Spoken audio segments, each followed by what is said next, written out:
It's me, Bussy, and welcome back to my channel. Today we're going to be covering some drama about winners, but not the all winners that were cast on the new All Winners season. We've got some drama slash news to break down concerning Aquaria and her relationship, or I should say now lack thereof, with Sharon Needles. We've got tons to cover today, so let's go ahead and get started. On April 23rd, she released a set of Twitter voice posts which detailed how she's feeling about Sharon. Here's the first one. Can we just stop with the boring, tired storyline that like, Sharon is my mommy and I am her drag daughter? It's not true. It is definitely terminology that we may have jokingly used in the past that people have gone and run with, and I understand why they run with it, but it's just like literally not true. I've gotten to where I am on my own dime, my own accord, and through my own merit and talent, and it's like tired waking up every other week with like some stupid article from some terrible publication or whatever being like, these are the top 10 drag families from RuPaul Drag Race. Like, shut the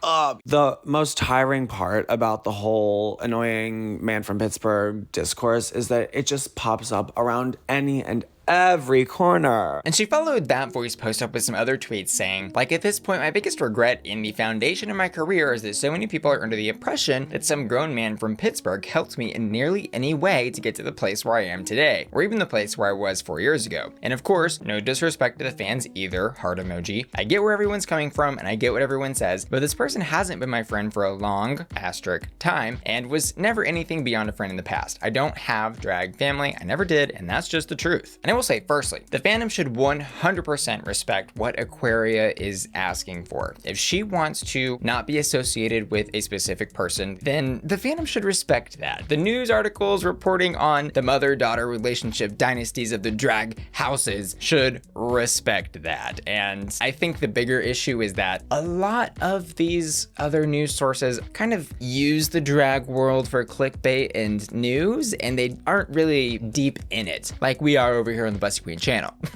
where I'm deep in it. That is to say, it might take a while for that message to get out to the general public, if you will, because also most of the discourse regarding her sort of excommunication of Sharon has been on Twitter, and not a lot of people have Twitter. And for everyone hearing this messaging from Aquaria, surprised and shocked that she is saying she's never had a drag mother, I was too. This is kind of the narrative and storyline that was fed to us from the perspective of the show, and ultimately even both of these queens at different points in time. So here's a brief timeline on all of that. When season 10 of Drag Race was announced in the spring of 2018, Aquaria actually says in her Meet the Queens interview, quote, Sharon Needles is my drag mentor. Careful there to use the word mentor when introducing herself to the world. And a year prior to that, in May 13th of 2017, which would have been about 6 months prior to the actual filming of season 10, Aquaria tweeted out, Sharon and I get up close and personal for ID X Vice for Mother's Day. Here's a little clip from that video where she does specifically call Sharon her drag mother. I have such a unique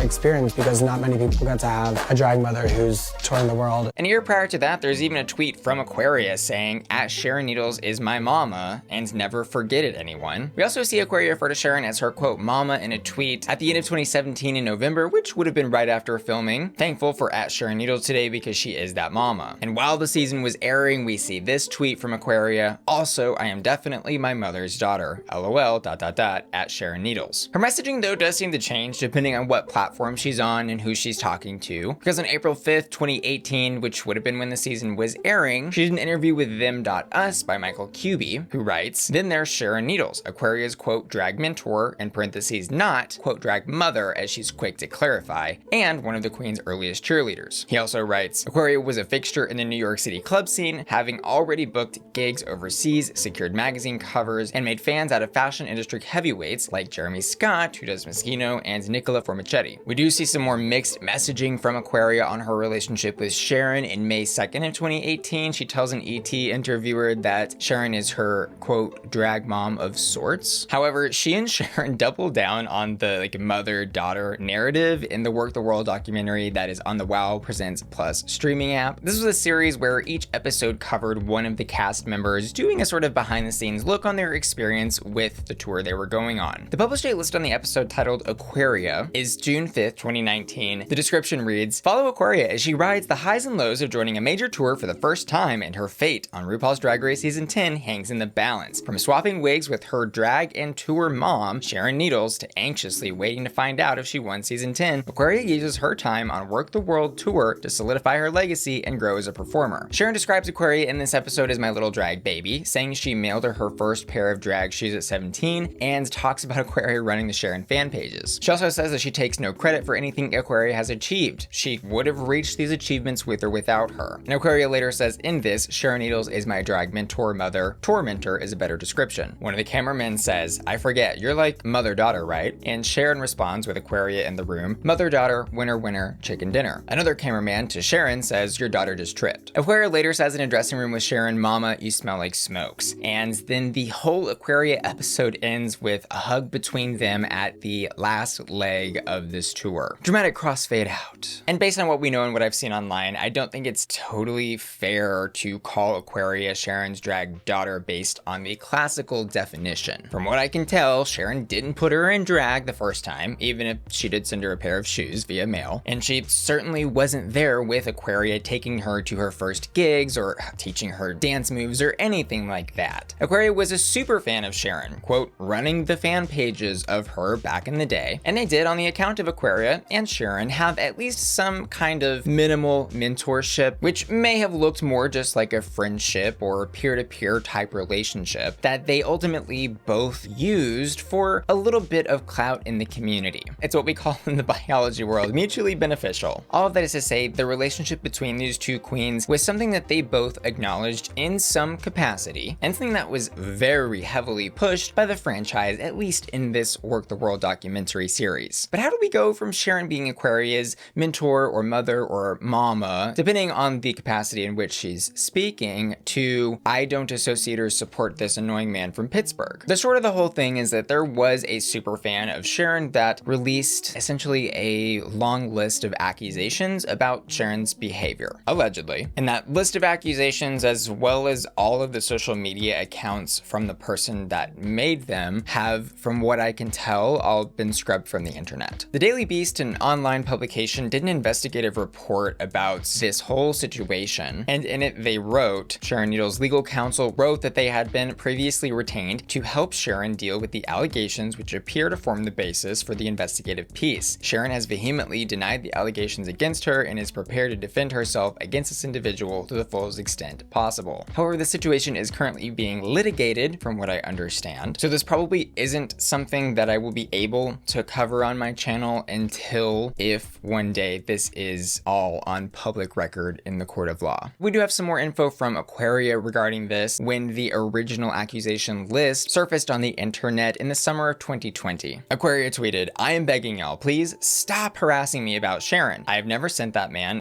photos of myself ever, and would never have had a reason or desire to do so. I was not a victim, but I am now a victim of being incessantly bothered and interrogated about him. I feel awful for anyone who was hurt. I have also said this a million times already, but I do not support that man and seriously do not wish to continue speaking on my experiences beyond being supportive towards the victim. If I had a problem, you'll know I wouldn't be shy to say so. I do not have the capacity to continue to deal with the claims and accusations that I am not involved in. As emotionally draining as this experience must have been for the victim, I too am entirely exhausted from defending myself from hypotheses, conspiracies, and theories. I am fine. She also later clarified, there is no drama with me, there is no tea, there is no gossip. Please just leave me alone and I will continue to do what's right as I have always strived to do. I really mean it. Please stop with the disrespect and moral toxicity towards me / the victim. It is sick. So unfortunately for Aquaria, she has for the better part of 2 years now been having to defend herself from fans who both want to press her about a situation which she says is unrelated to her, and defend herself against fans and news articles, tabloids, whatever, who want to continue to sanctify and report on and talk about this drag mother-daughter relationship that, as we have seen, did at least exist in some capacity, even if very slight, and more on the mentor or friend side, as Aquaria has said many times. And I will reiterate, please respect the privacy and wishes of the people involved in this. Aquaria doesn't want to be contacted about it, and overall she is very clearly interested in moving moving on from the whole situation. As always though, I want to say thanks so much to you for watching today's video and give an extra special thanks to my patrons who make my channel possible. I also want to give an extra special shout out to Adrian Burwinkle, Angel Cyrus, Daniel Drummond, Dark-Sided Otter, David Webb, Dicky, Felicia, Frankie, Hector Simancas, JB, Jeffrey, Joseph, Josh Marchant, JP in Dallas, Laura, Lisette, Louis Labrador, Ruff, Mark James, Matthew Burns, Matthew Bauer, Maxie LaWow, Michelle Bell, Miss F, Neely, Ryan Beats, Sailor, Steven Topher, Triton, and Wheelie, who are all supporting me at my Bussy Queen Collector tier. See y'all later. Love ya. Bye.